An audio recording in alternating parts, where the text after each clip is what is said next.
gonna do it quick. And we're live. Okay. Are you able to see it? Yes. Okay, great. Oh, sorry, not in the beginning. Okay, like now. So, good morning, everybody. My name is Sandita Florea. I am part of the Italian team, ProMIS. It is the affiliated entity of the Italian Ministry of Health. Доброго ранку, мене звати Сандіта Флорея, я член італійської команди в межах Міністерства охорони здоров'я Італії. And we are, of course, coordinating a joint action under the third health program. However, today we will talk about the financial aspect, the technical and financial aspects under the EU4Health program. Сьогодні ми будемо говорити про фінансові та організаційні і технічні аспекти тренінгу в межах програми EU4Health. This is, of course, just a training as part of our Work Package 6, capacity building for national focal points, and we do not intend, of course, to represent the Commission or, let's say, the HADEA, the executive agency. Наш сьогоднішній тренінг проводиться в межах робочого пакету номер 6, і ми сфокусуємося саме на цьому аспекті, тобто ми не будемо говорити широко, не представляємо комісію загалом. Okay, so the agenda, we will briefly touch up on a general introduction with regard to the, let's say, reporting, and then we will dive into the technical reporting and the financial reporting. Отже, наш порядок денний. Спочатку загальний вступ про звітування загалом, потім ми глибше розглянемо аспекти звіту про технічні питання та фінансові питання. So, what are the general requirements for the financial reporting under the EU4Health? Отже, загальні вимоги щодо фінансового звіту будуть такими. The periodic reports, as they are called, must be submitted directly in the reporting module of the portal grant management system by the consortium. This portal, it is, let's say, the tool, the platform used by the Commission. Отже, звіти мають періодично подаватися безпосередньо в модулі для подавання звітів на так званій платформі або порталі, який називається Portal Grant Management System, і цей портал використовується консорціумом для виконання подібних дій. The report, it is about the progress of the work and the costs claimed, as it called periodic report. Періодичний звіт – це фактично звіт, який містить інформацію про перебіг роботи з виконання відповідної діяльності і використання коштів. It is important to understand the responsibilities of each beneficiary and the coordinators when part of a project. Важливо розуміти, яка відповідальність покладається на бенефіціарів, beneficiaries and the coordinator. І координатора, так. Як розподіляються обов'язки між бенефіціарами та координатором проєкту. The report is submitted by the coordinator. Звіт подається координатором. And the platform will capture all the information in order to generate the part A of the technical report that we will anyway speak about shortly. Цей інформаційний інструмент, він збирає всю інформацію, яка стосується технічних питань, і генерує частину А технічного звіту. This is the next part. It is about, let's say, the procedure in the system. We will provide anyway all the supporting links from where you can find the info. В наступному абзаці, який під словом where, описано загалом технічний шлях, яким потрібно пройти за різними там кнопками, посиланнями, щоб виконати потрібні дії з подавання інформації. І пізніше ми подивимося, як це виглядає. І ми надамо всі потрібні посилання також. For instance, my projects, action, manage the project, periodic reporting, technical part contribution, financial statement drafting. Зокрема, потрібно натиснути My Projects, це мої проекти, далі Actions, дії, потім натискаємо Manage Project, керувати проектом, Periodic Reporting, періодичний звіт, і зрештою доходимо до частини Technical Part Contribution, Financial Statement Drafting, це означає подача технічної частини і чернетки фінансового звіту. And all the actions will be notified by email. І про всі дії ви будете отримувати сповіщення електронною поштою. Okay, the timeline. As you can see, it is, let's say, the periodic report, it is called indeed also the continuous reporting module. На цьому слайді в нас показано часові рамки виконання, і можна побачити, що періодичний звіт – це такий собі безперервний модуль звітування. And as you can see in the figure, there is the start of the project, the end of the project. The period as whole, it is called continuous reporting module. На малюнку можна побачити початок проєкту, кінець проєкту, і наскрізна жовта стрілочка, вона репрезентує якраз модуль безперервного звітування. And normally, there are two periods indicated as reporting. The first period and the second period. І зазвичай звітними вважаються два періоди, перший і другий, вони показані коротшими стрілочками жовтими з цифрами 1 і 2 під ними. So the process that we are talking about today, it is of course the official one, meaning the process that we need to report and claim the cost to the granting authority. Сьогодні ми говоритимемо про офіційне звітування. Фактично йдеться про подання офіційного звіту, про використання коштів відповідному органу, який відповідає за надання гранту. However, we know that internally it is important to constantly monitor and check the efficient, let's say, reporting in order to ensure, let's say, the execution of the project at its best. Але крім того, слід мати на увазі, що всередині, в межах реалізації проєкту потрібно постійно, послідовно відстежувати ефективність діяльності, щоб зрештою забезпечити результативність виконання запланованих дій в межах грантової програми. Okay. The preparation. With regard to the preparation, let's say the periodic report in the system, it is starting right after the first periodic reporting is opened. Так, щодо конкретних дат, підготовка періодичного звіту в системі починається відразу після того, як відкриється період періодичного звітування, наприкінці кожного такого періоду.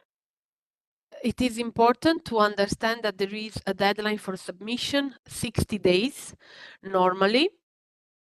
І зазвичай дедлайн для подачі звіту складає 60 днів.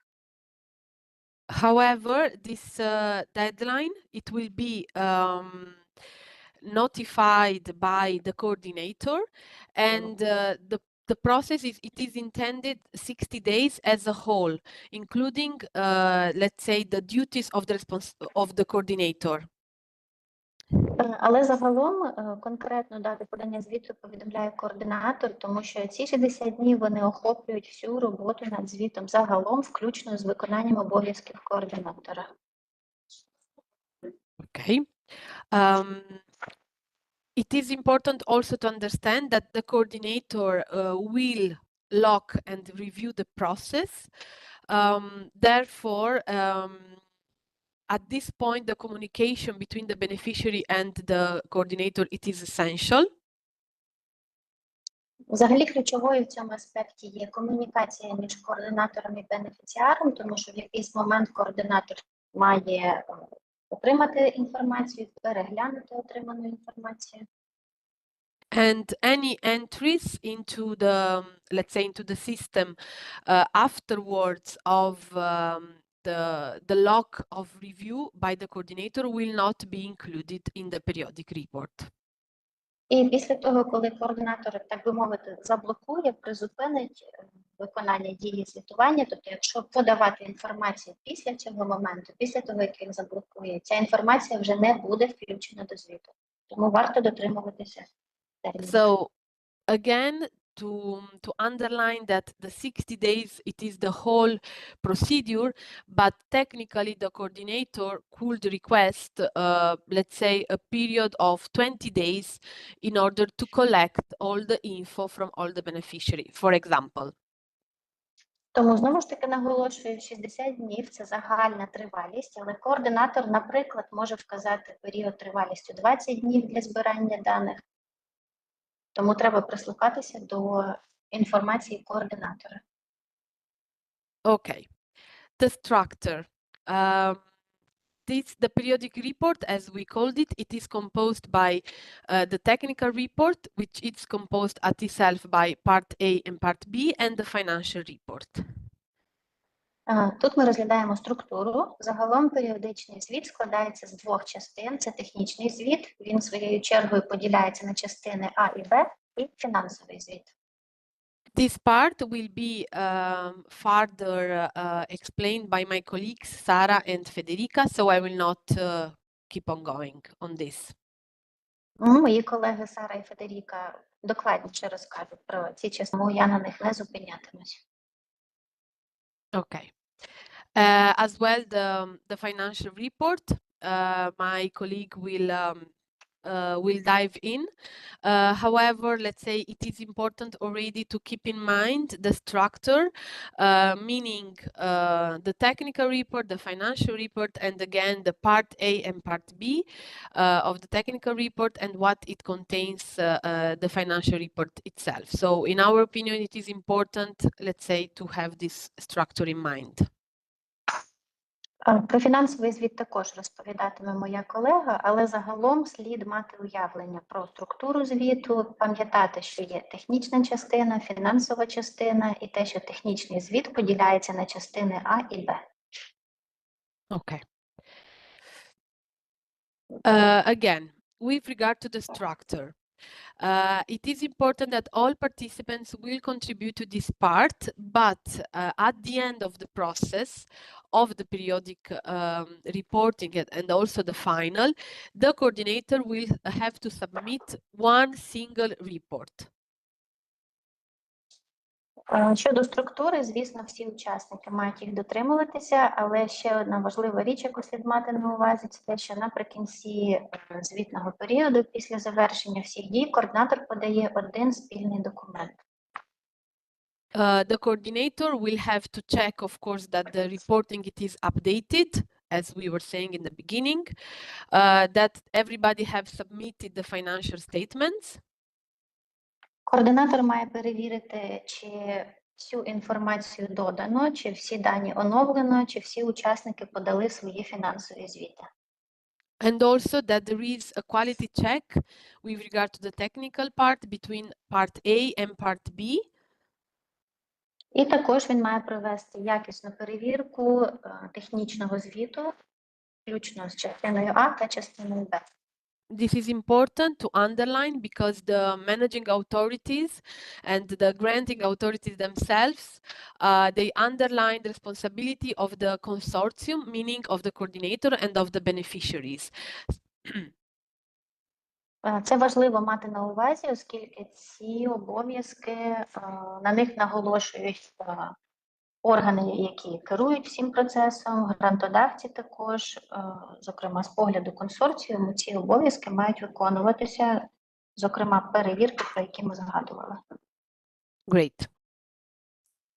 This is again a very structural part on where to find the let's say the steps on the portal, but we will not dive into it because we will provide afterwards again the guidelines on the portal and on the manual as well. На цьому слайді також доволі така технічна інформація. Тут жирним шрифтом позначено шляхи, кроки, за якими можна знайти ту частину системи, де подаються звіти, але загалом зараз докладно не будемо розглядати, тому що всю цю інформацію ми подамо у вигляді вказівок і на порталі, і у вигляді посібника у вас буде до них доступ. What is important to underline is that if the financial statement it is not submitted, the cost will be considered zero and will have to be declared at the next reporting period, which might be the last one, the final one. Тут важливо зазначити, що якщо фінансовий звіт не поданий вчасно, загальна сума витрат відображатиметься як 0, і це матиме значення для декларування та інших процесів наприкінці проекту і остаточного звітування. Okay. Also, the part B of the technical report, we will talk in the next presentation. Про частину Б технічного звіту ми поговоримо в межах наступної презентації. And as let's say a final wrap up of just the process, the coordinator, but again we have been talking about, we review and check let's say the upload of the documents. І ще раз нагадаю, що координатор має перевірити, переглянути подання документів. And finally, it will be submitted to the granting authority. І зрештою звіт подається грантодавцю. The granting authority will accept or reject the periodic report, meaning that it might be that will ask for changes. І грантодавець, в свою чергу, він або приймає звіт, або може його відхилити. Це означає, що потрібно буде відкоригувати звіт, внести якісь зміни. This means that it will cause a delay because the process will have to be opened again. І в такому разі це означає, що будуть затримки, оскільки процес потрібно буде повторити знову, процес подання звіту. This is why it is important to ensure an efficient reporting since the beginning. Тому варто відстежувати ефективність роботи над звітом від самого початку. And the payment finally, of course, after the approval, the amount will be paid to the coordinator within 90 days, normally. І, як правило, коли звіт схвалено, сума виплачується координатору протягом 90 днів. Again, in this case, the relationship between the coordinator and the managing authority and the granting authority is important. Звісно, в цьому аспекті комунікація між координатором, грантодавцем та керівною установою дуже важлива. Because it is the coordinator that has the right to submit observation if needed and to ensure, let's say, the final payment to the beneficiaries. Це важливо, оскільки координатор може подавати якісь зауваження, може відстежувати рух коштів до бенефіціарів та інші обов'язки виконувати. And the final report, it will be at the end of the project, and of course the periodic report module, so meaning that let's say the first one will be used as elaboration for the final one. Остаточний звіт подається наприкінці проєкту, І проміжні звіти можуть використовуватися для підготовки підсумкового звіту. Okay, thank you. This was my introduction. I hope it went smooth. What do you think? Please let me know your feedback. На цьому вступ завершено. Вступна частина. Якщо у вас є коментарі, будь ласка.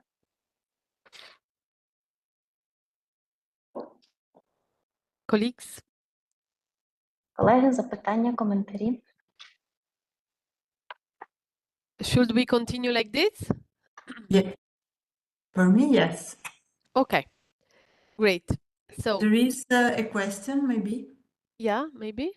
Any question, of No, course? no, sorry, you I can- pushed the wrong button. I just wanted to say that everything's Okay. fine. Okay, great. Yeah, what I will add only is that, of course, maybe it is not, let's say, easy just now to catch all the info. Lilia? Mostly it's fine.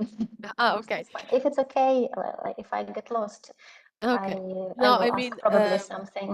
So thank far you. it's fine, and you have slides actually, so I can see something as well there. Great. No, just also for the participants that, of course, we try to present everything with the slides, but somehow then it will be very easy for them to log into the portal and see all the procedures, because there are many steps as well. So we try just to guide you, okay, and hope anyway it is comprehensive. Great. Yeah, yeah. So Sarah, you have the floor for the Okay. technical part. Thank you very much, Sandita, and good morning to everyone. I'm very happy to be here, and I will try to explain you how to create a good technical report. So I'm going to share my screen, and let's see if we are going to. Так, усім доброго ранку, рада бути тут. І Can you я see my screen? так, розповідатиму, як створити технічний звіт. Yes, we can see your screen. Okay, Yes, thank you please. very much. So wait. Okay. So as Sandita explained before, you have to prepare the technical report to monitoring the process of your project development. So basically what you have to do is to continuously report the progress of the action. So describe the deliverables, milestones that you have achieved, the results of the project, including very important indicators that should be in line with the ones that you have reported in your proposal. And if you have any delay, sorry. I'll take the floor. Okay, thank you. Отже, як згадувала Сандіта, ви маєте подавати технічний звіт, в якому висвітлювати перебіг виконання діяльності. Тобто потрібно постійно звітуватися про те, як проходить робота, зокрема повідомляти про отримані результати, про етапи, про досягнення, якісь критичні ризики, з якими ви могли зіштовхнутися, ключові показники, тощо це ви виконуєте у відповідному інструменті на платформі згідно з визначеними часовими рамками і з дотриманням тих умов, які були визначені на початку у відповідних документах. And as Sandita explained before, you have to upload this information on the portal and use the portal continuous reporting tool. Отже, для цього на порталі використовується спеціальний інструмент, який називається Portal Continuous Reporting, тобто звітування на порталі. Yes, using the template provided on the portal. І для цього можна використовувати зразок шаблон для звіту. You have to have clear in mind the deliverables that you have included in your proposal and respect the deadline and what is asked to provide to the granting authority. Потрібно завжди пам'ятати результати орієнтовні, яких ви планували досягти і які вказували в грантовій заявці, і також дотримуватися відповідних дат, на які так само розраховує грантодавець, і в межі часові, в які ви повинні вкладатися. So basically, you have an interim and final report where you will describe the activities that you have carried out and results achieved. These reports are important to receive pre-financing and final payment. Загалом є проміжний і підсумковий звіти, в яких потрібно звітуватися про проміжний результат і прикінцевий, і ці звіти дуже важливі для отримання попередньої суми фінансування і підсумкового платежу.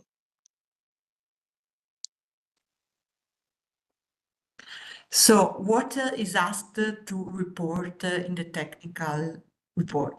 So you have to describe the activities carried out and the progress that you have achieved. The project sorry.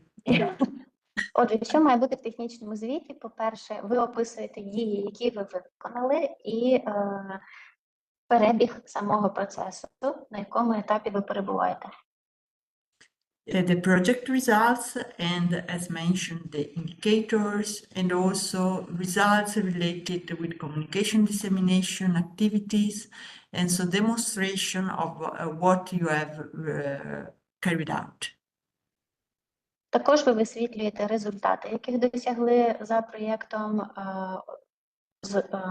опираючись на визначені показники. Також результати щодо поширення інформації, яких ви досягли, реалізуючи діяльність за проєктом, та інші дії, які ви виконали за відповідний період. If you are delivering the final report, so you have already received previous reviews from the interim report, you have to include the plan following the recommendation that you have received before. Отже, коли ви подаєте підсумковий звіт, ви вже маєте отримати відгуки про перевірку вашого проміжного звіту, і ви, відповідно, маєте дотримуватися вказівок, які вам надали після перевірки проміжного звіту. And if you have any deviations from the grant agreement, you have to explain why you have this deviation and also include the plan for mitigation. Якщо у вас є якісь відхилення від того, що визначено в грантовій угоді, ви також маєте додати пояснення, обґрунтування, чому з'явилися такі відхилення. So here examples of activities carried out and progress overview, which have to be in line with the grant agreement. Тут наведено приклад діяльності впровадженої та огляд перебігу процесу згідно з грантовою угодою. And again, the chart that is your reference for the activities and timeline. І от в такій табличці можна побачити перелік дій і часові рамки їх впровадження і виконання. So when you describe the activities and the progress, you have to include very well the project results compared with the objectives of the action, a summary of deliverables and milestones, a summary of project result, and description of work packages. Загалом, коли ви описуєте результати і виконані дії протягом проєкту, їх потрібно подавати порівняно з цілями, які ви ставили перед собою. Також потрібно додати загальний опис, підсумок отриманих результатів і виконаних етапів. Загалом також ви додаєте підсумок результатів, досягнутих в межах проєкту. Ready? So you have to underline the specific objectives of the project and the related activities carried out with providing clear and measurable details. Загалом ви також маєте подати перелік конкретних цілей за проєктом і описати, які дії ви виконали відносно кожної визначеної цілі протягом звітного періоду. This is an example of description of specific objective, expected results, and also the output expected, which is in this case the platform setup. Ось, наприклад, тут в табличці можна побачити докладний опис конкретної цілі, очікувані результати виконання дій за цією ціллю і цінність або там об'єкт, який планувалось отримати в результаті. Тут, зокрема, ціль стосувалася створення платформи. When you describe the activities and results related to communication, dissemination, and expectation, you have to include very well, as we mentioned, the results and key findings, but also the target groups and the added value, the future use of the project results, what you have learned from the major problems, future recommendations, and demonstration of what you have carried out with dissemination activities as, for example, communication and project website.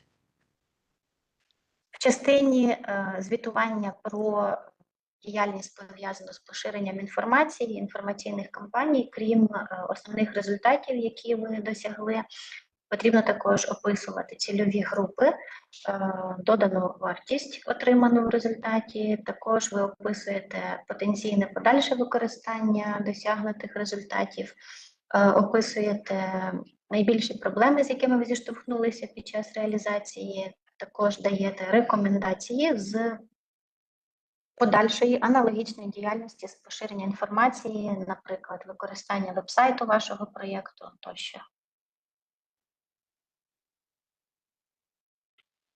So this is some examples of visibility and achieved results for communication, dissemination, and exploitation related to target groups. І на цьому слайді показано приклад. В цій табличці якраз діяльність описана, пов'язана з поширенням інформації. Тут у нас є цільова група стейкхолдери, також очікувані результати і методи, які були використані для охоплення відповідної цільової групи. So you have to give always indicators to evaluate the activities and results that you have achieved. For that part, see the Annex 1 of the grant agreement. І обов'язково потрібно вказувати показники, за якими ви будете оцінювати результативність виконаних дій і цінність результатів отриманих. І, зокрема, ці показники можна переглянути в додатку 1 до грантової угоди.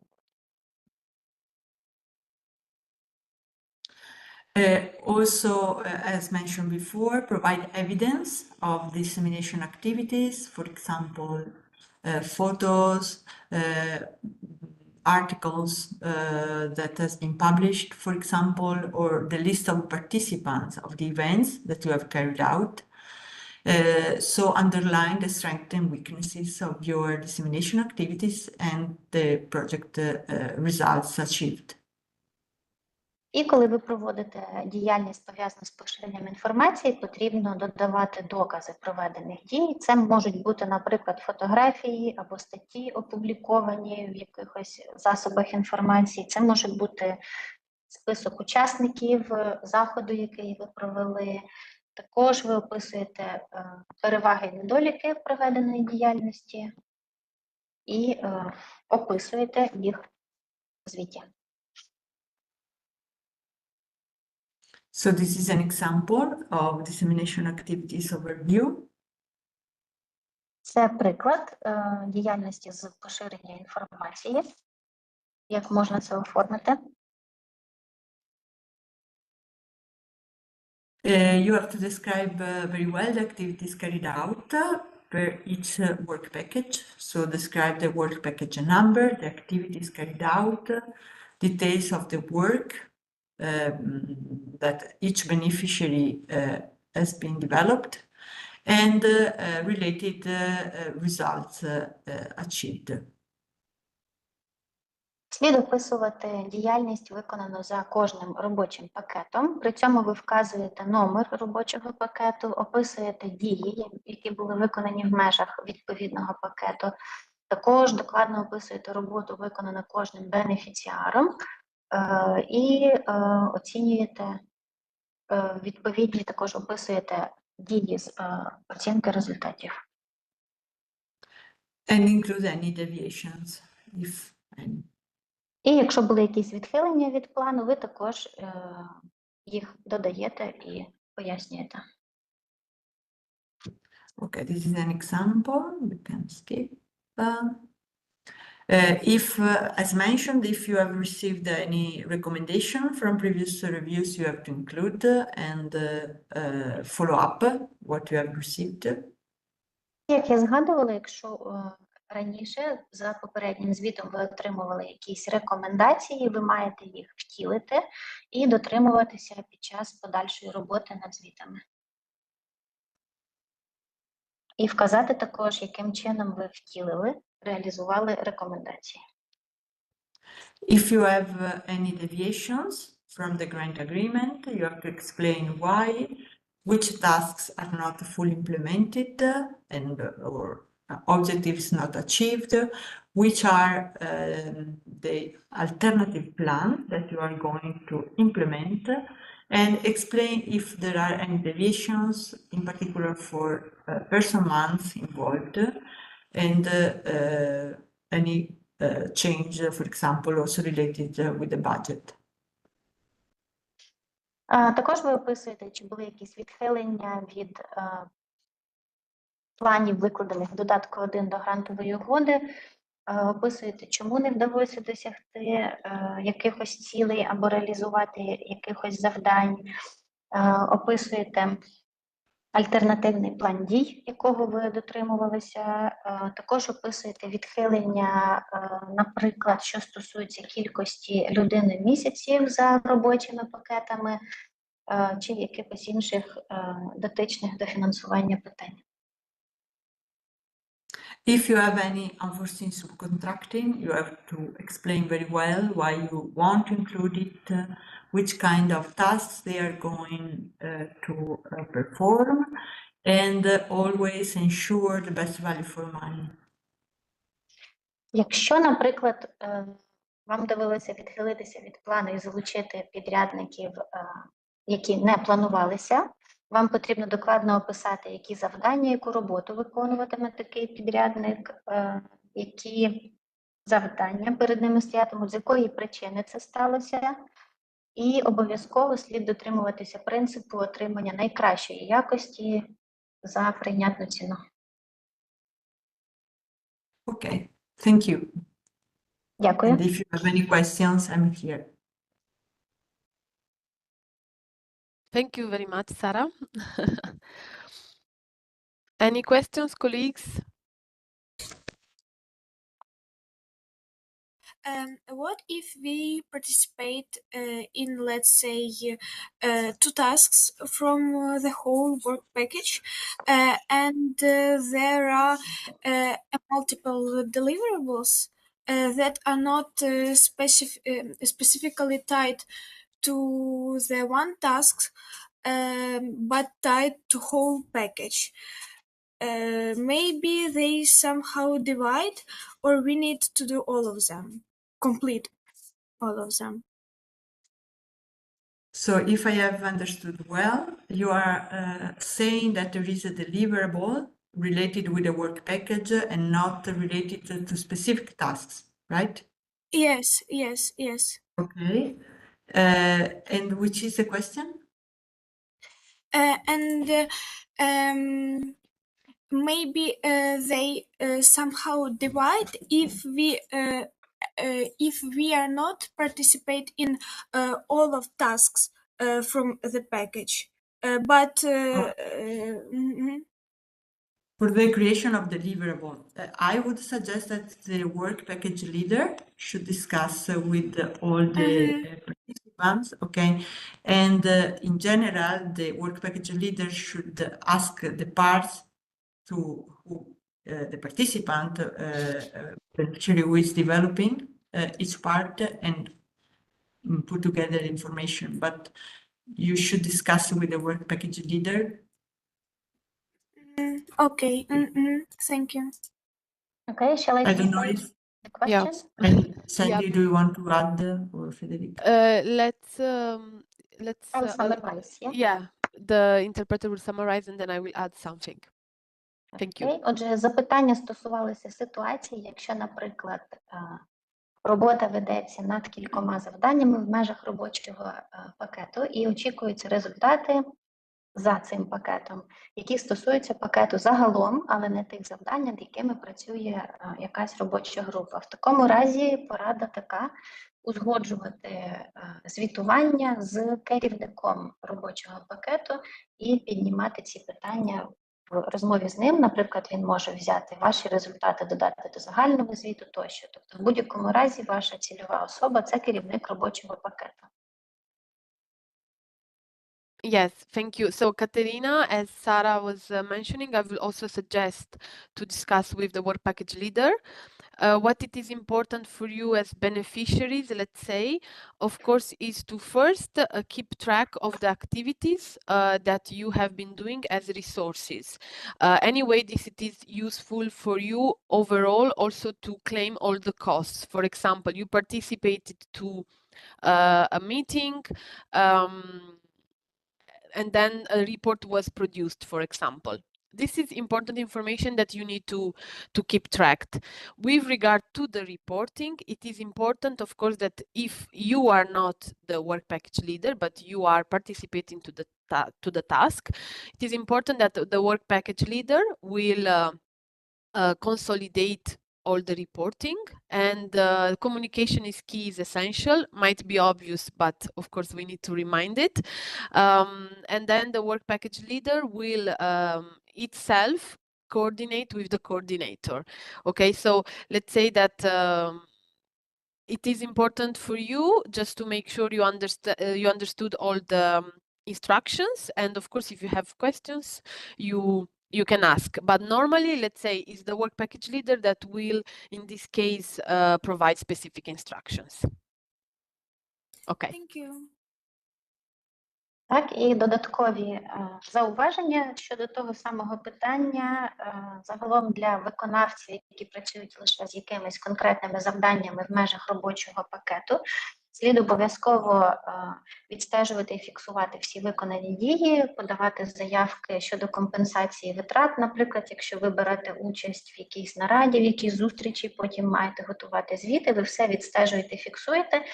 І ключовою порадою буде безперервна комунікація з керівником робочої групи, який, по суті, є посередником між вами і координатором проєкту загалом. Він консолідуватиме ці дані в загальному звіті, і від нього ж ви можете отримати якісь конкретні інструкції. Okay, great. So now, if no any other question, we will continue with the most maybe challenging part, the financial, led by our colleague Federica. So you have the floor. Okay, I try to share my screen. Так, запрошую до слова колегу свою Федеріку, яка говоритиме, напевно, про найскладнішу частину – це фінансовий звіт. Okay. Can you see it? Yes, we can Yes. see it. Okay. So I will not actually focus exactly on the financial reporting because I try to customize my presentation on the topics you addressed us before the meeting. And so I will talk you about the administrative and financial management. Я говоритиму не лише про фінансові питання, а враховуючи запитання, які ви ставили мені раніше. Це буде такий кастомізована презентація, інформація присвячена адміністративним питанням і фінансовим разом.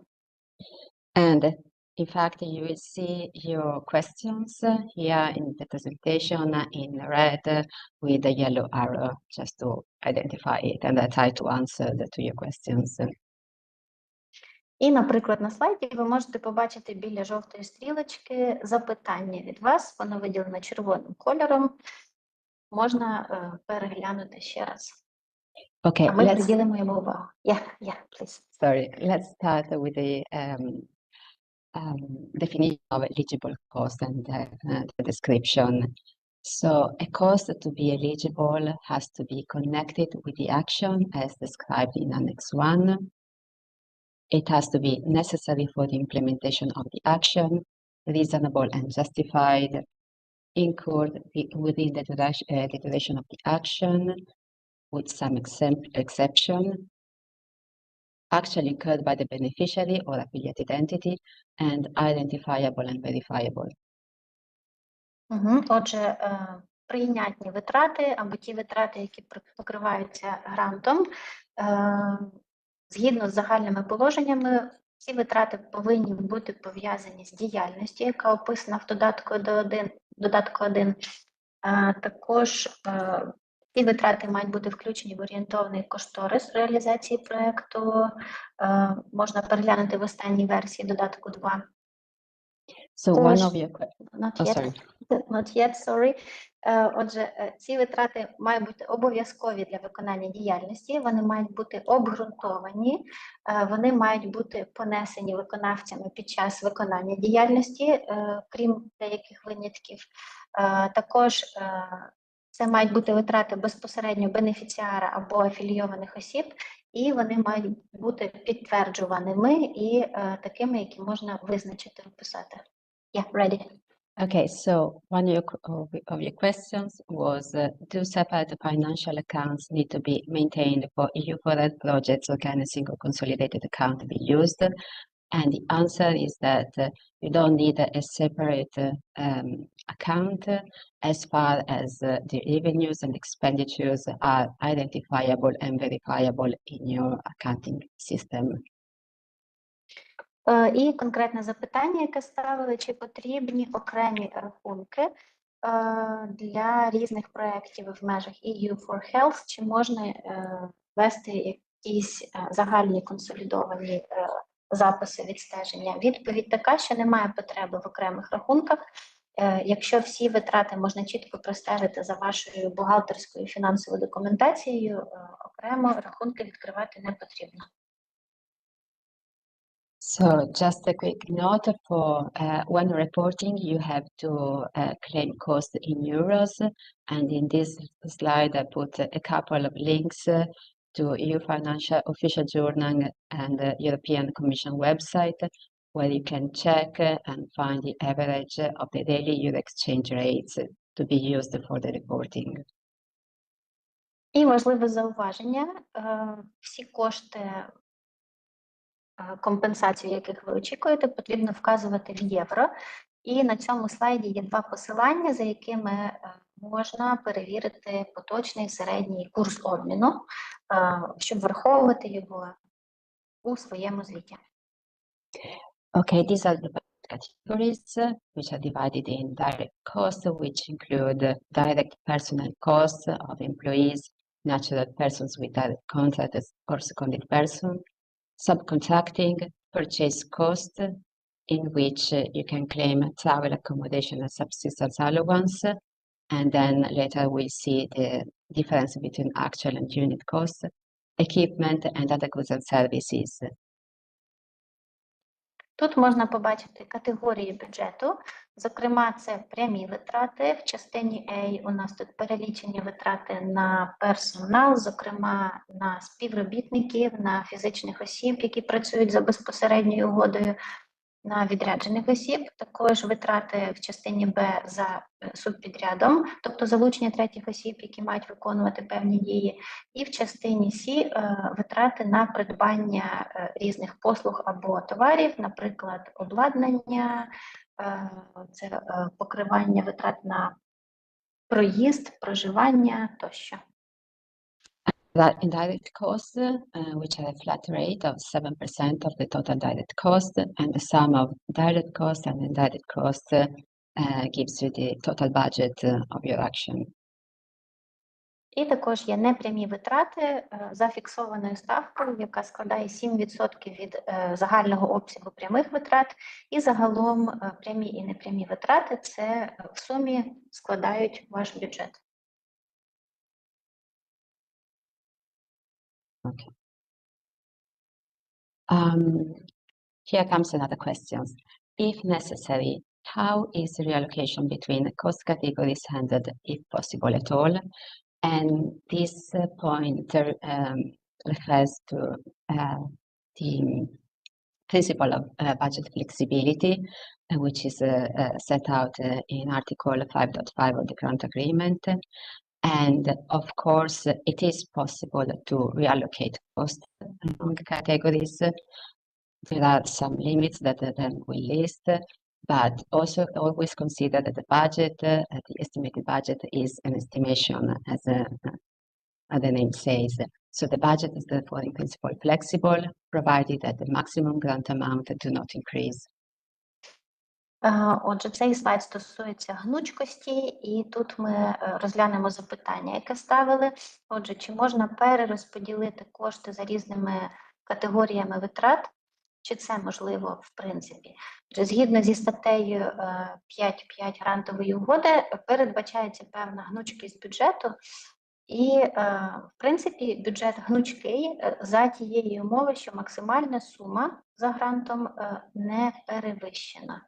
Тобто, в принципі, гнучкість бюджету передбачена за дотримання визначених обмежень, викладених у відповідній статті.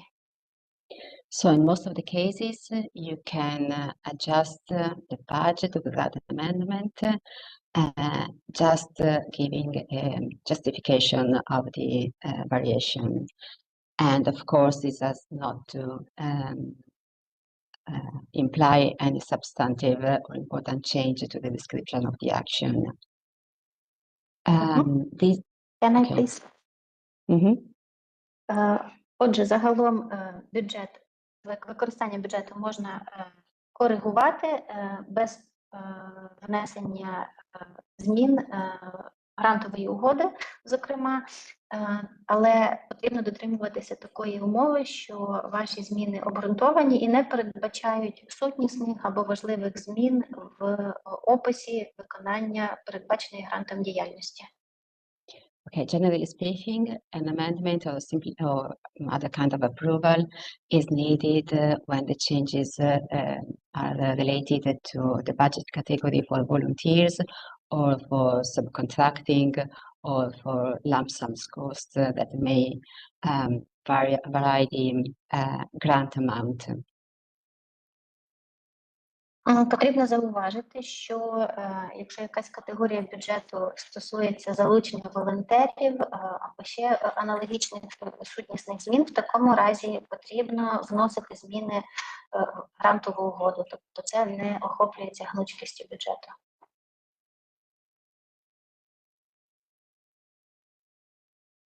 So looking more closely each category, under personal costs, you can claim costs for employees, which are calculated from gross salary plus social security taxes, any other costs included remuneration based on national law or employment contracts, and supplementary payment.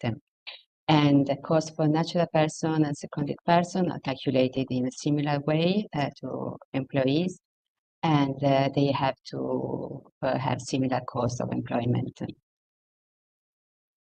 Отже, тут ми докладніше дивимося на статтю бюджету, яка стосується витрат на персонал. Отже, це витрати, пов'язані з оплатою роботи співробітників, які охоплюють їхню зарплату, страхування, податки та будь-які інші витрати, пов'язані з винагородою їхньої праці, згідно з національним законодавством та іншими застосованими вимогами, якісь додаткові виплати, передбачені вашими угодами. І також тут є стаття, це оплата роботи фізичних осіб, які працюють з вами за безпосередніми угодами, та оплата роботи відряджених осіб. Тут також ми дотримуємося аналогічних умов працевлаштування, зазначених окремо, тобто вони мають працювати на території бенефіціара, і результати їхньої праці мають належати бенефіціару.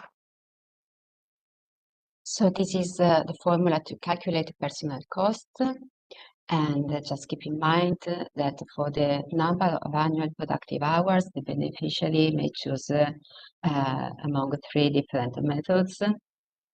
The first one, which is probably the easiest one, which you will not be required to demonstrate to the grant authority, is the fixed number of hours. Considering 1,720 hours per person working full-time, or corresponding pro rata for person not working full-time. Another option would be individual annual productive hours based on the annual workable hours of the person according to the employment contract, plus overtime work and minus absences. The third one is the standard annual productive hours, which is the standard number of annual hours generally applied by the beneficiary for its personnel. Отже, на цьому слайді показано, як можна підрахувати витрати на персонал. Тут наведено формули підрахунку і різні способи, які бенефіціар може використати для обчислення загальної кількості продуктивних годин в розрахунку на рік.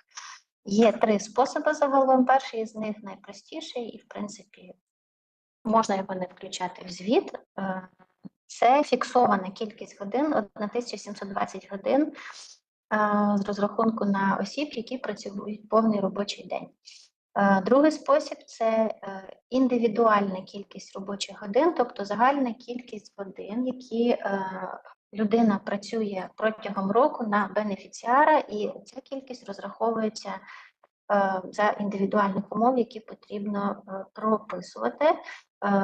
Тут враховуються перепрацьовані години і віднімається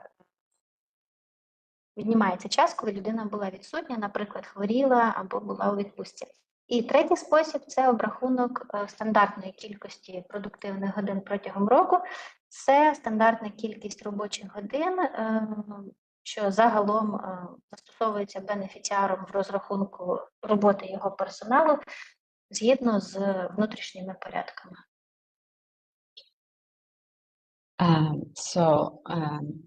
Few more questions from you.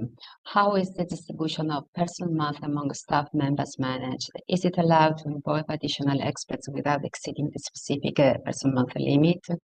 Procedure for replacing project staff. And then we have also procedure for approving external project consultants. Okay, so if during the implementation of the action the distribution of the personal month is needed, it's actually possible, as we saw for the principle of the flexibility. And at the time of reporting, the beneficiary shall declare costs that are different from the estimated budget, provided that the action remains in the description in Annex 1. So just a description is needed to justify this change. And of course, this change can include the employee of additional personnel or just an increase of salaries, etc. Отже, тут ваші запитання щодо персоналу. Перше запитання, як розподіляти людину в місяці між членами персоналу, чи можна залучати додаткових експертів без перевищення визначеного ліміту людини в місяці. Друге запитання, як виглядає процедура заміни персоналу за проєктом. І третє запитання, як виглядає процедура схвалення зовнішніх консультантів.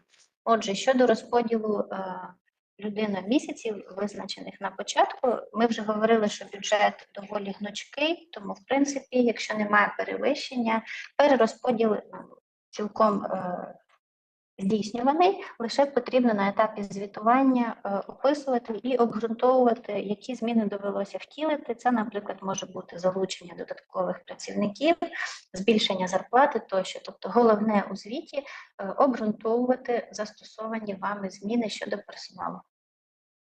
And if you needed to appoint an external consultant, just follow the procedures that are usual practice for you. And they, of course, have to be in line with the requirements under the grant agreement and with national law, and also keep the documentation of the procedure. І якщо вам потрібно залучити зовнішніх консультантів, ви можете це робити за звичною практикою для бенефіціара, як вони роблять це зазвичай в принципі. Лише обов'язково слід при цьому дотримуватися вимог грантової угоди, вимог застосованого законодавства і зберігати всю документацію для звітування. Okay, this is a screenshot of the budget template of EU4Health, so the new program, not the third health program. And this is the section where personal costs have to be edited. Тут ви можете побачити скріншот програми тієї частини, яка стосується звітування, внесення інформації про використання коштів на персонал. Yeah, you have to fill in all the cells and columns for work package, selecting staff category, which can be project manager, senior or junior researcher, or technical or administrative staff. And then the monthly salary and the person month foreseen for the action. And also describe also in the last two columns is if the person is involved in other work packages and give it a description of the role in the project with reference to the task. Отже, за кожним робочим пакетом ви заповнюєте табличку, вибираєте категорію співробітника, це може бути адміністративний персонал, може бути технічний персонал тощо. Вказуєте заробітну плату виконавця. Okay. This is for subcontracting, a brief list of what is can be claimed under this category. I will not go through because I think we have to speed up. Okay. Okay.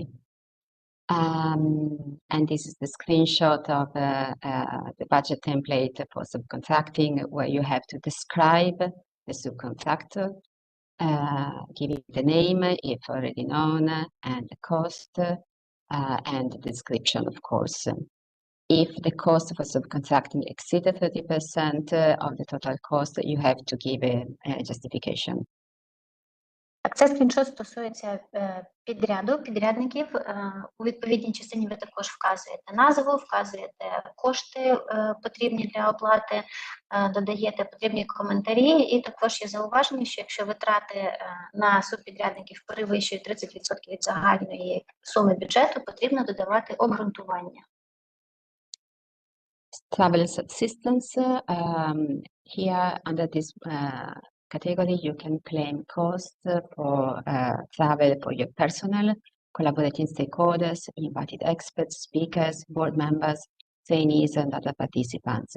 Of course, no travels for subcontractors, which are costs included in the contract. Here comes a substantial difference between the previous programming period where actual costs were used. And so, for example, for our joint action on national focal points, costs for travels have to be in line with the beneficiaries' usual practices. And for example, if the usual practice of a beneficiary is to purchase economy class tickets, then only economy class tickets can be declared as cost of the project. In the new EU4Health program, unit cost apply for travel, and these are stated in the Commission decision updated this year in July.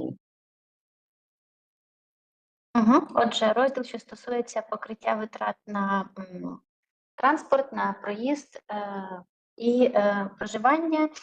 Тут можна вказувати, охоплювати подібні витрати на проїзд і проживання для вашого персоналу, для стейкхолдерів, залучених в діяльність, для запрошених експертів, спікерів, членів ради, слухачів якихось курсів, наприклад, та інших учасників, але сюди не входять субпідрядники, тому що це окрема стаття витрат.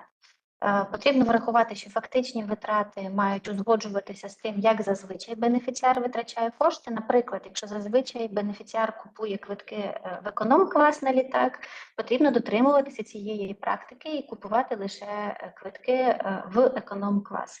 І тут також за рішенням комісії СІ, можна побачити внизу слайда, вказано номер цього рішення з поправками, потрібно вказувати собівартість певної одиниці витрат. Okay, this is an hyperlink to the Commission decision, so you can download it, and here you can find the tables where all allowance and subsistences are detailed for every country, and at the bottom of the slide there's the link to the tool, online tool to calculate the unique cost for travel. You just calculate the distance from where you live and where you have to go, and then the unit cost will apply. І на цьому слайді можна побачити гіперпосилання і також назву відповідного рішення комісії, про яке згадувалося на попередньому слайді, для обрахунку вартості чи собівартості одиниці з розрахунку на подорожі, житло тощо.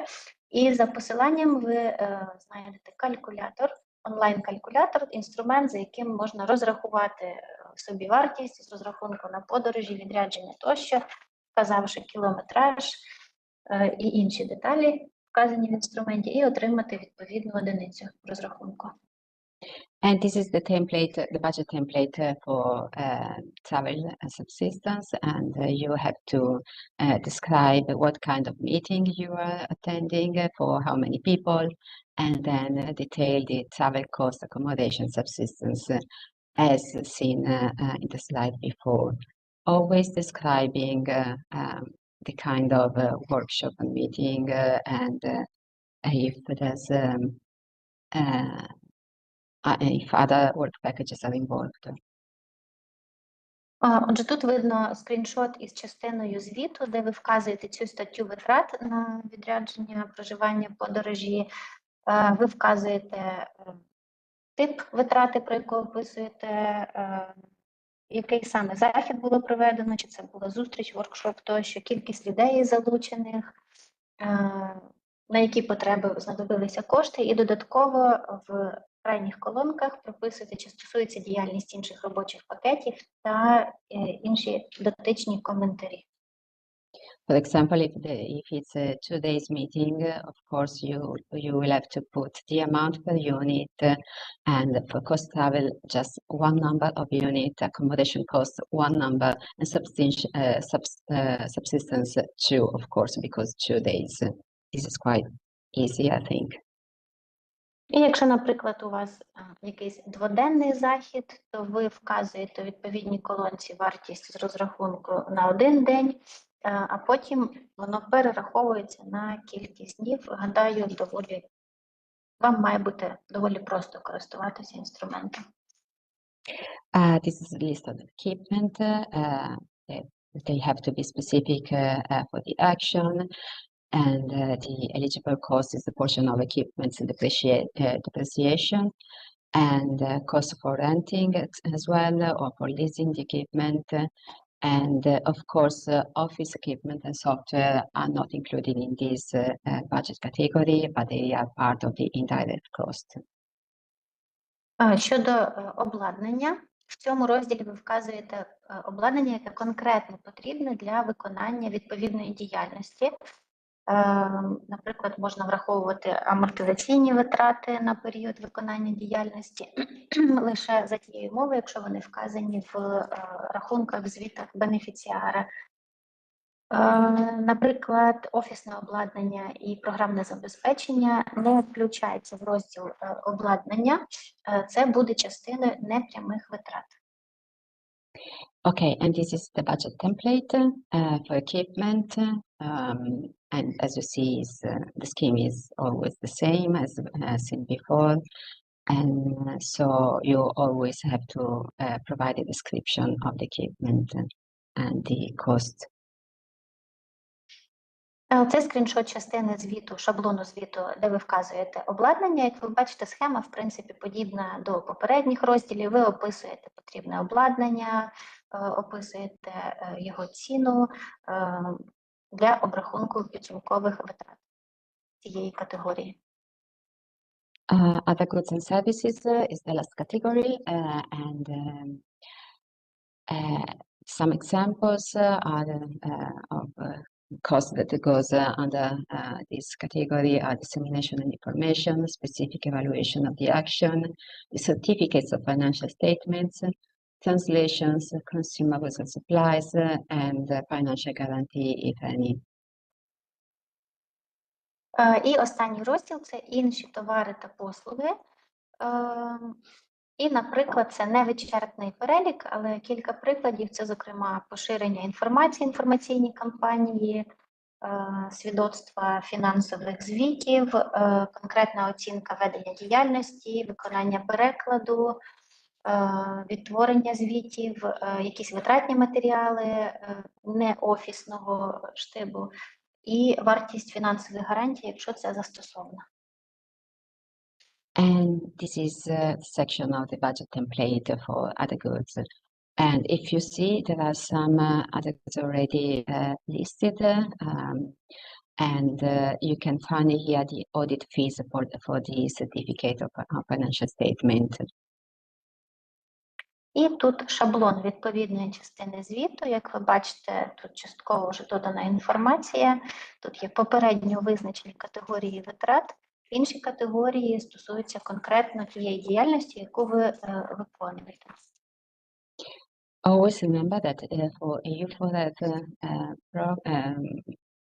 projects, the threshold for certificate of financial statement is 325,000 euro of grant amount, individual grant amount. If your grant is equal or more than 325,000, you will need to appoint an auditor. І потрібно враховувати, що є межа, певний такий поріг для сертифікатів фінансових звітів. Окрема сума за грантом має бути менше, ніж 325 тисяч євро. Якщо ваша сума перевищує цей показник, потрібно залучати незалежного аудитора. And here we have a lot of questions about audit. Over what period is the audit company?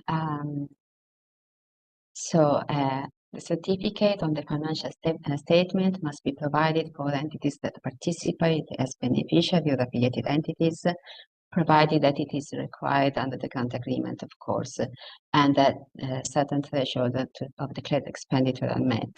So the threshold that we saw in the previous slide. Тут наведені запитання щодо аудиту, щодо перевірки. Перше запитання, протягом якого періоду має проводитися перевірка. Отже, це так званий сертифікат фінансових звітів або підтвердження фінансових звітів слід надавати для осіб, які беруть участь в грантовій діяльності як бенефіціари або їхніх афілійованих осіб в межах грантів від ЄС за тієї умови, що згідно з грантовою угодою слід дотримуватися певних порогових значень оголошених витрат. Just keep in mind that the certificates will not affect the granting authority's right to carry out its own checks, which are the so-called second-level audit. And so you always have to keep track, as Sandita was saying already, and record the documents and transactions for auditing. And if the costs were already audited by the granting authority, these costs do not need to be covered by the certificate and will not be counted for calculating the threshold. І ще є два зауваження. Перше, наявність підтвердження фінансових звітів не означає, що грантодавець не може провести свою власну перевірку, він має право це робити згідно з відповідними положеннями, тому потрібно обов'язково ввести належну фінансову документацію на випадок такої перевірки. З іншого боку, якщо витрати або частина витрат вже пройшли аудиторську перевірку грантодавцем, ці кошти вже не потрібно охоплювати цим сертифікатом чи підтвердженням фінансових звітів, і ці кошти не враховують в обчисленні порогового значення. You also asked if approval is required for the audit company from the coordinators of ADEA, and generally not, but always refer to the rules set out in the grant agreement. Just to make it clear, for other programs other than EU4Health, for example, for cross-border cooperation programs, sometimes it may be needed the approval from the managing authority, so always refer to the grant agreement. І ще одне запитання, чи потрібно схвалення для аудиторської компанії від координаторів із ХДА? Загалом не потрібно таке підтвердження, але в будь-якому разі за всіх конкретних обставин і умов потрібно звірятися з конкретними правилами, прописаними в грантовій угоді. Тобто конкретне рішення спирається на конкретні правила. So the requirements for the audit company, the participant is free to choose a qualified external auditor, including its usual external auditor if already appointed. And the auditor must be independent from the participant, and the provision of Directive 43 of 2006 must be complied with. Наступне запитання щодо вимог до аудиторської компанії. Отже, загалом учасник може вибрати будь-якого кваліфікованого зовнішнього аудитора, зокрема того, з ким співпрацює на постійній основі, за таких двох умов. По-перше, аудитор має бути незалежною особою, установою від учасника, і, по-друге, слід дотримуватися вимог директиви 2006/43 ЕС або аналогічних стандартів. Okay. Well, the auditor will verify that the accounting system is reliable, accurate, and up-to-date and exhaustive. The participant has a double entry bookkeeping system. The accounting system makes it possible to identify costs and revenues linked to the EU projects. Expensive revenues under the grant have been recorded systematically using a numbering system that distinguishes them from expenses or income for the project. The time recording system is reliable, and the usual practices are compatible with the requirements under the grant agreement and in line with national law. So the auditor must assess the eligibility of the costs declared by testing the transaction on a sample basis, so just sample basis. Отже, аудитор має перевіряти такі аспекти. По-перше, чи є система обліку надійною, точною, чи вона сучасна, чи вона всеохопна.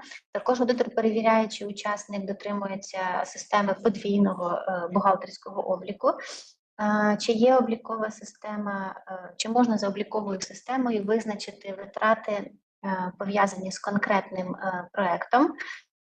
Також перевіряє, чи витрати і прибуток за грантом систематично фіксуються, використовуючи належну систему, яка дає змогу розподілити надходження за цим проектом і за іншими проектами. Перевіряє, чи є надійною система фіксування з огляду на фіксацію робочого часу залучених осіб. І також перевіряє, чи дотримується, чи виконується ця діяльність відповідно до вимог грантової угоди і застосованих національних законів країни. І додатковий пункт, аудитор має перевірити прийнятність витрат, чи покриваються вони грантом, перевіряючи транзакції за якимось зразком, частиною поданих даних. Okay, so this is the list of you asked for the list of necessary audit components, and I try to put a list by category. For the personal cost, you of course have to keep salary slips, time records, timesheets, employment contracts, proofs of payment, and relevant accounting documents, and other documents such as social security legislation, etc. І ви просили надати список компонентів документів, які підлягають аудиторській перевірці. Отже, що стосується витрат на персонал, це зарплатні відомості, відомості обліку робочого часу, договори про працевлаштування, потім підтвердження платежів та відповідні бухгалтерські документи, зокрема особисті рахунки, банківські звіти, рахунки фактури, чеки тощо, і інші застосовані документи, зокрема стосовно страхування тощо. These are the documents you should keep for subtracting costs, cost for tender, receive tenders, justification for the choice of subcontractor, contracts with subcontractors, invoices, proofs of payment and relevant accounting documents, etc. National rules on public tendering, if any.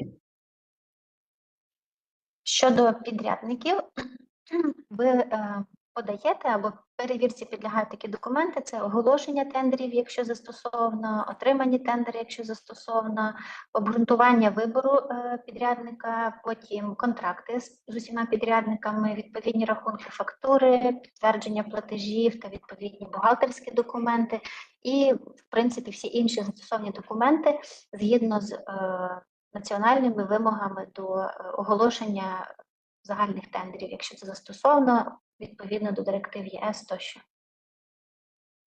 For travel subsistence, here's the difference between actual cost or unit cost. For unit cost, you just need to keep documents proving the attendance, such as minutes and reports, photos, etc. While for actual costs, you have to record the transport invoices and tickets, proofs of payment and relevant accounting documents. Щодо статті, яка стосується оплати транспортних витрат і проживання, залежить від того, який підхід застосований, чи фактичні витрати ви вказуєте в звіті, чи витрати з розрахунку за одиницею витрат, яка обраховується за формулою. Отже, якщо це якась одиниця витрат, достатньо вказати кількість учасників якоїсь зустрічі, фотографії чи інша інформація, яка підтверджує проведення заходу. Якщо це фактичні витрати, тоді подаються квитки на транспорт чи якісь інші документи, які підтверджують ці фактичні витрати, і відповідні бухгалтерські документи. Okay, for the equipment costs, you have to keep invoices, delivery slips, certificates of first use, proof of payment, and depreciated method of calculation.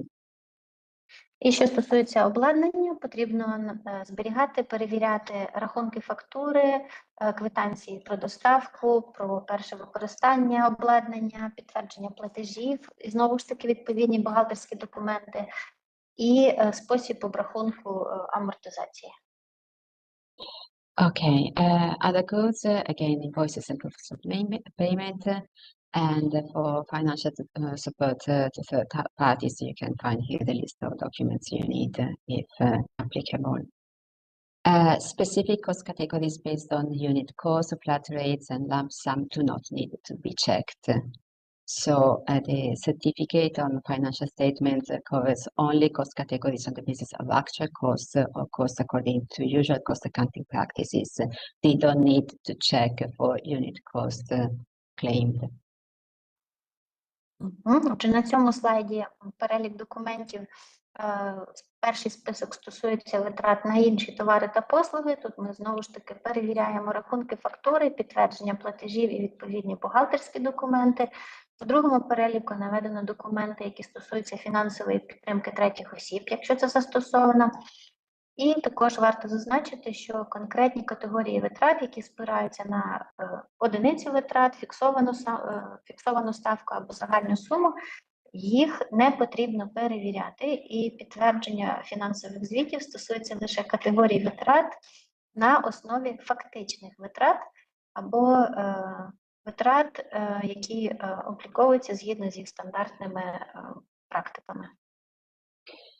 Okay, all this documentation we have seen for each categories must of course kept and recorded and generally be available for auditors for 5 years from the end of the action, because you may always be requested to give evidence within this time.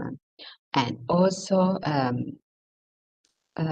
keep in mind that if some litigation is going on, the beneficiary must keep the records and other supporting documentation until the end of the procedure.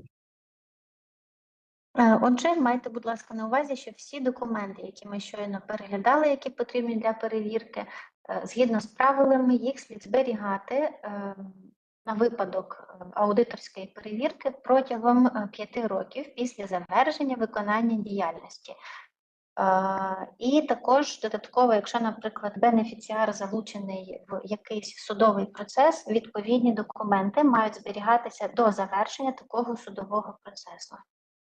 This is the very last slide where I put some links for references that I used for this presentation, and you can, of course, check more in detail for the information you need. Це останній слайд моєї презентації, на якому ви можете знайти посилання на документи, які згадувалися під час розгляду питань. Ви можете перейти за кожним з посиланням і докладніше ознайомитися з документами. Thank you very much, Federica. I hope they will be awake. Thank you. This has been very comprehensive and detailed.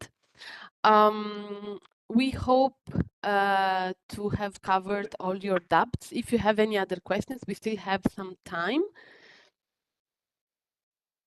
Отже, наші презентації завершено. Сподіваюся, ми охопили всі сумнівні запитання, розвіяли ваші сумніви. Якщо є у вас наразі додаткові запитання, будь ласка.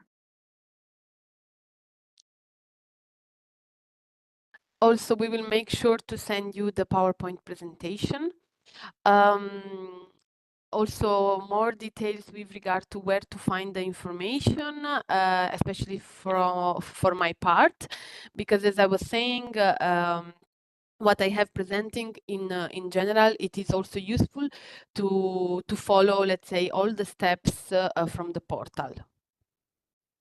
І ми обов'язково надішлемо презентації PowerPoint і також додаткові матеріали, зокрема, що стосується моєї презентації, оскільки я говорила про те, як саме користуватися порталом, і в наданих матеріалах буде описана докладна процедура. Of course, we are available to receive some additional questions in writing through Hannah, that she will be our focal point indeed.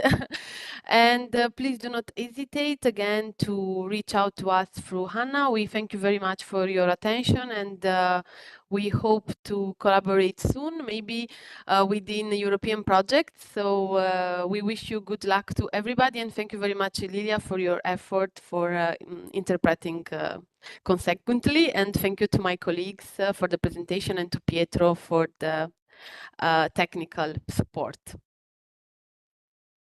Отже, дякую всім за участь. Запитання можна також надсилати письмово Ганні. Вона буде нашим посередником і передасть запитання організаторам. Будемо дуже раді нашій наступній подальшій співпраці, зокрема в межах якихось європейських проєктів. Всім дякую за участь. Сподіваюся, ще зустрінемось. Okay. Anna, do you want to add anything? Just want to say thank you to ProMIS team because actually for us it's how to say, we even cannot express our great our feelings, gratitude, yes, because it's very new for us, this EU4Health program and EU4Health projects, and we carry 5 of them, so a lot of pressure, a lot of work. So we are very grateful for this webinar. Hope it's not for the last time, because we will have a lot of questions. Okay, Hannah, thank you from our side. We are very glad to help, also because it is one of our objectives within the project. So again, do not hesitate to let us know, and we are more than glad the entire Italian team to guide you through the process. Thank you. Thank you very much. Thank you. Thank you all. Thank you then. So we close the webinar only 15 minutes late, but I think it was worthy. We did a great job also with the interpretation. So I wish you a nice day and hope to see you soon. Thank you very much. Bye-bye. Thank you. Thank you Goodbye. very much. Thank you.